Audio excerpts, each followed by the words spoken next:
लोकसभा निवडणुकांच्या तोंडावर निकालानंतर भाजपला बहुमत मिळालं नाही आणि त्यामुळे मित्रपक्षांच्या मदतीने भाजपने एनडीएचं सरकार स्थापन केलं।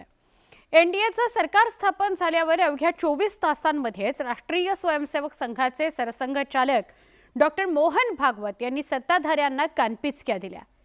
सरसंघचालक मोहन भागवत यांनी मणिपूरवरून सरकारचे कान टोचले। त्यामुळे लोकसभा निवडणुकीमुळे शांत झालेल्या मणिपूरची चर्चा पुन्हा सुरू झाली।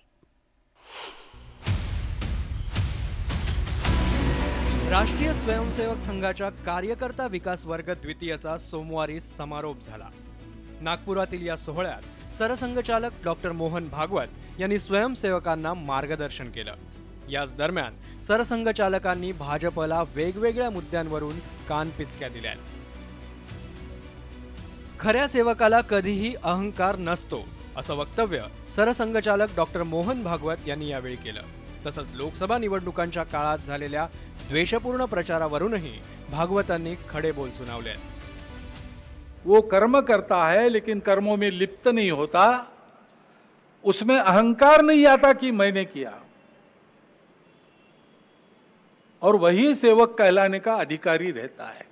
जिस प्रकार प्रचार के दौरान हमारे करने से समाज में मनमुटाव बढ़ेगा, दो गठ बटेंगे, आपस में शंका संशय उत्पन्न होगा, इसका भी ख्याल नहीं रखा गया। टेक्नोलॉजी का सहारा करके असत्य बातें परोसी गई। यावेळी बोलताना मणिपूरमधील हिंसाचारावरून मोहन भागवतांनी चिंता व्यक्त करत सरकारचे कान टोचले। अब 1 साल से मणिपुर शांति की राह देख रहा है। उसके पहले 10 साल शांत रहा, पुराना गन कल्चर समाप्त हो गया ऐसा लगा, और अचानक जो कलह वहां पर उपज गया या उपजाया गया, उसकी आग में अभी तक जल रहा है, त्राही त्राही कर रहा है। कौन उस पर ध्यान देगा?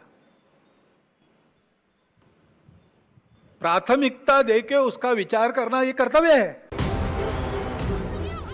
राष्ट्रीय स्वयंसेवक संघाचे सरसंघचालक असलेल्या मोहन भागवतांनी मणिपूरचा मुद्दा पुढे केला।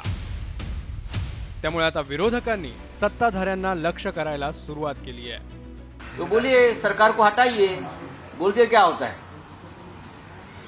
मणिपुर में क्या हो गया, कल कश्मीर में क्या हो गया?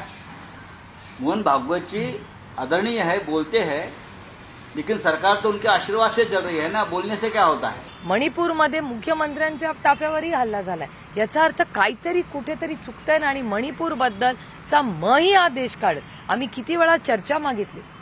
सगळे खासदार इंडिया अलायन्सचे मणिपूरला जाऊन आले, तिथे पण आम्हाला थांबवण्यात आलं।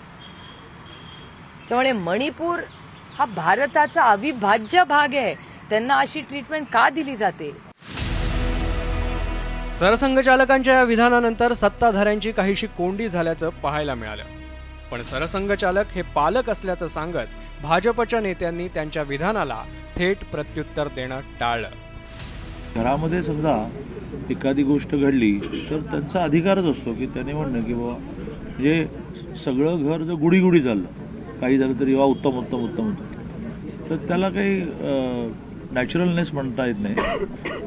अशा पालक भूमिकेतून त्यांनी असं काही म्हटलं असेल तो त्यांचा अधिकारी आहे। मणिपूरमध्ये जे घडत आहे ते आज नाही आहे, ते 7व्या दशकापासून अशा पद्धतीच्या काही घटना तिथं झाल्या। मधात मणिपूर शांत झालं होतं, पण पुन्हा मणिपूरमध्ये ज्या घटना जातीच्या आधारावर झाल्या आहे त्याची चिंता सरकार करते आहे आणि सरकार त्यावर खूप बारीक लक्ष देऊन आहे। मैं नरेंद्र दामोदर दास। केंद्रात एनडीए सरकार स्थापन होताच सरसंघचालक मोहन भागवत यांनी वेगवेगळ्या मुद्द्यांवरून सरकारला सल्ले दिले। हे करतानाच त्यांनी काहीसा पडद्याआड गेलेला मणिपूरचा मुद्दा पुन्हा चर्चेत आणलाय। त्यामुळे मोहन भागवत यांनी सत्ताधाऱ्यांना कानपिचक्या दिल्याची चर्चा राजकीय वर्तुळात रंगली आहे। Bureau report, news 18 Lokmat.